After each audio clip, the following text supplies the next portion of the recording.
మొత్తానికైతే నేను మిమ్మల్ని తప్పుగా అర్థం చేసుకున్నా. మీరు మాత్రం మాకు బంగారం లాంటి అల్లుణ్ణి, మేలిమి బంగారం లాంటి కోడల్ని ఇచ్చారు.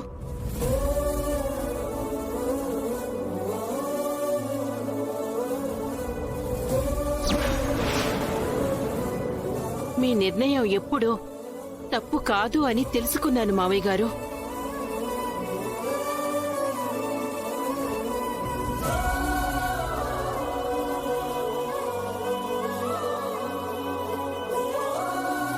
బిడ్డ తప్పు చేస్తే కడుపులో దాచుకునే తల్లిదండ్రులుండడం కన్నా భార్య తప్పు చేస్తే గుండెల్లో దాచుకునే భర్త దొరకడం అదృష్టం.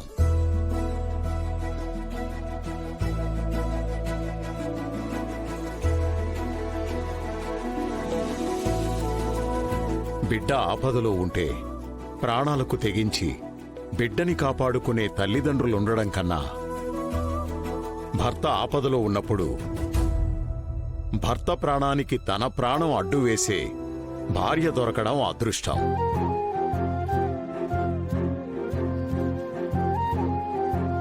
అదృష్టం కొద్దీ మన సింధుజాక్షికి అలాంటి గొప్ప భర్త దొరికాడు.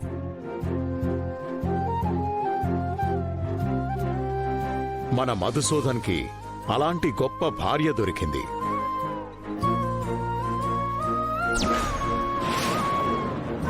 ఒక తల్లిగా మొదట్లో బాధపడినా ఇప్పుడు సంతోషంగా ఉన్నావు చూడు, అది చాలమ్మా.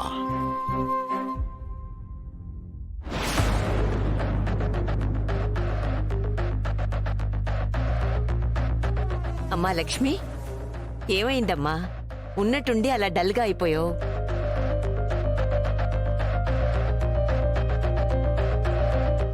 ఏమైందమ్మా శ్రీలక్ష్మి? ఏం లేదు పెద్దయ్య. సింధుజాక్షి వదిన గురించి అత్తయ్య గారు ఎంతలా బాధపడ్డారో చెప్తుంటే, మా అమ్మ నాన్న కూడా ఉండుంటే నా విషయంలో కూడా ఇలాగే ఆలోచించుంటారు కదా అనిపించింది.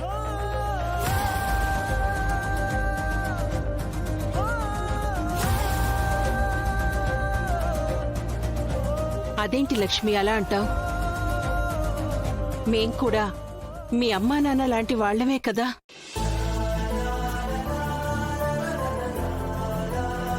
మా సింధుజాక్షి ఐశ్వర్యలతో పాటు నీ గురించి కూడా అలానే ఆలోచిస్తాం. నువ్వేం బాధపడకు.